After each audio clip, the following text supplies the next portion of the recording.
सासू माँ की नई सहेली।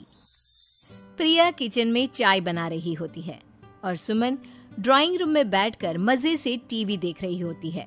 तभी दरवाजे की घंटी बजती है। प्रिया, जरा देखना तो कौन आया है। देखती हूँ मम्मी जी। प्रिया दरवाजा खोलती है तो सामने पड़ोस वाली विमला आंटी खड़ी होती हैं। नमस्ते आंटी जी, कैसी हैं आप? मैं तो बिल्कुल ठीक हूँ बेटा, पर तेरी सास को क्या हुआ है? आजकल कहीं जब देखो तब टीवी के आगे जमी रहती है। अंदर तो आइए आंटी। अरे ओ दीपक की अम्मा, कहाँ हो? अरे विमला, आओ आओ, क्या बात है, बड़े दिन बाद याद आई तुम्हें मेरी। मैं तो हमेशा ही तुम्हें याद करती हूँ, पर तुम ही गायब रहती हो और आजकल तो बाहर भी नहीं आती जाती। तबीयत तो ठीक है ना तुम्हारी? अरे तबीयत को क्या होना है, इस उम्र में तो कुछ ना कुछ लगा ही रहता है। मेरी छोड़ो, तुम ये बताओ कि क्या चल रहा है गली मोहल्ले में। तुम गली मोहल्ले की छोड़ो, चल तो तुम्हारे पड़ोस में रहा है। तुम्हारी नई सहेली आई है। मेरी कौन सी नई सहेली? मैं तो यहाँ बस तुमसे बातचीत कर लेती हूँ या फिर बाजू वाली शर्मा की बहू से दो चार बातें कर लेती हूँ। इसीलिए तो कहा कि तेरी नई सहेली आई है। अब कोई पड़ोस में आया है तो बात तो होनी ही है।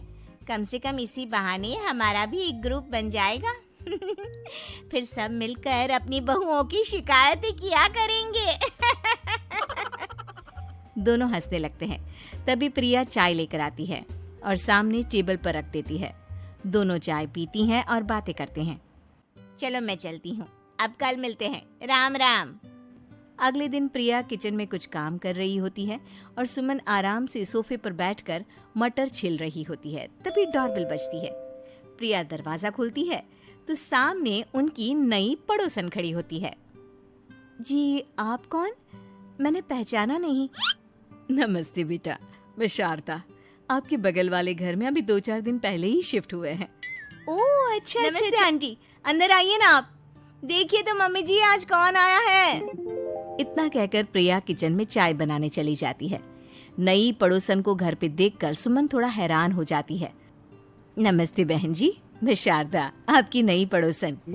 अच्छा, आप हैं हमारी नई पड़ोसन। आइए आइए, और बताइए कैसी हैं आप? जी बिल्कुल ठीक हूँ। वो दरअसल घर पर छोटी सी पूजा रखवाई थी, बस उसी का प्रसाद देने चली आई। सोचा इसी बहाने नए पड़ोसियों से भी मुलाकात हो जाएगी। ये तो बहुत अच्छा सोचा आपने। सुमन प्रिया को आवाज लगाती है। अरे ओ बहू, जरा चाय पानी का तो आके पूछ लो। ये आजकल की बहुएं भी ना, जब तक बोलो नहीं तब तक कुछ नहीं करेंगी। आई मम्मी जी। प्रिया चाय लेकर आती है। दोनों बैठकर चाय पीती हैं और खूब सारी बातें करती हैं। अच्छा बहन जी, अब मैं चलती हूँ, फिर मिलते हैं। अब तो आना जाना लगा ही रहेगा। शारदा के जाने के बाद प्रिया किचन से बाहर आती है। क्या बात है मम्मी जी, आप दोनों को देखकर तो लगा ही नहीं कि पहली बार मिल रही हो। आप दोनों तो बिल्कुल बिछड़ी हुई सहेलियों की तरह बातें कर रही थी। अरे जब दो औरतें मिल जाती है ना, तो बातें अपने आप ही निकल आती है। अब तू अपने काम पर ध्यान दे, बातों पे नहीं। ऐसे ही कुछ दिन बीत जाते हैं। अब सुमन और शारदा अच्छी सहेलियां बन गई होती हैं। दोनों एक साथ मंदिर जाती, मार्केट जाती और कभी कभी तो विमला भी इनके साथ मिलकर खूब हंसी ठिठोली करती। एक शाम तीनों बैठकर सुमन के घर पर चाय पी रही होती हैं कि तभी बहुत तेज बारिश शुरू हो जाती है। सुमन जोर से प्रिया को आवाज लगाती है। प्रिया, ओ प्रिया, देख कितनी तेज बारिश हो रही है। जाके छत से सारे कपड़े ले आ, नहीं तो सब भीग जाएंगे। सुमन 2 बार आवाज लगाती है लेकिन प्रिया का कोई जवाब नहीं आता। शायद प्रिया कुछ काम कर रही है, इसीलिए कुछ जवाब नहीं दे रही। अरे काहे का काम, आराम फरमा रही होगी महारानी। तभी प्रिया बीमार हालत में अपने कमरे से बाहर निकलती है। हाँ मम्मी जी, क्या हुआ? मेरी तबीयत थोड़ी ठीक नहीं है ना, इसलिए आग लग गई। अरे सारे कपड़े भीग गए और तुझे सोने से फुर्सत नहीं है। सबके सामने सुमन के मुंह से ऐसी बातें सुनकर प्रिया उदास हो जाती है और छत से कपड़े उतारने चली जाती है। सुमन, ये क्या बात हुई? प्रिया ने बताया ना कि उसकी तबीयत ठीक नहीं, इसलिए उसकी आंख लग गई। तुम भी ना खामखा उसे सबके सामने सुना दिया।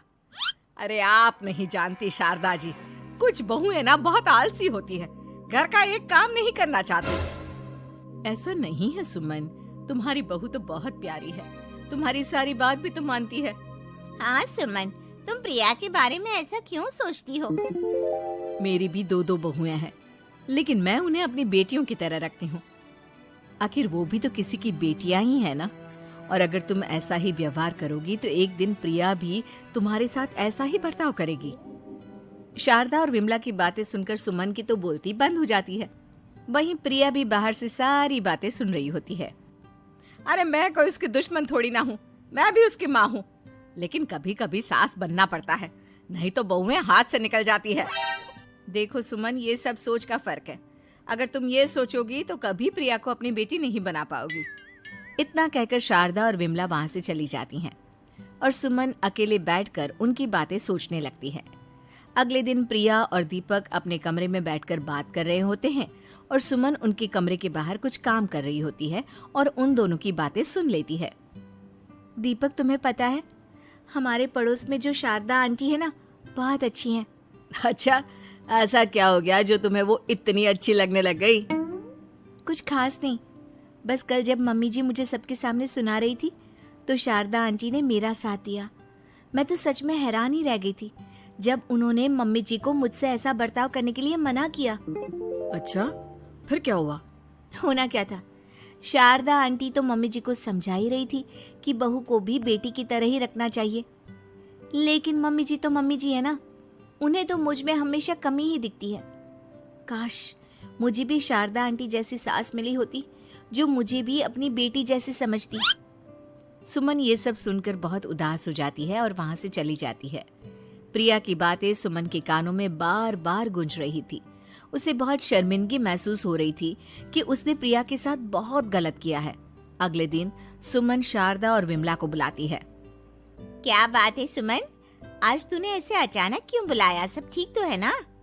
हाँ हाँ, सब ठीक है, तुम दोनों बैठो तो सही। तब तक दीपक और उसके पापा भी आ जाते हैं। प्रिया, तुम भी आ जाओ। क्या हुआ मम्मी जी, आपने बुलाया? हाँ प्रिया बेटा, मैं आज सबके सामने तुमसे माफी मांगना चाहती हूँ।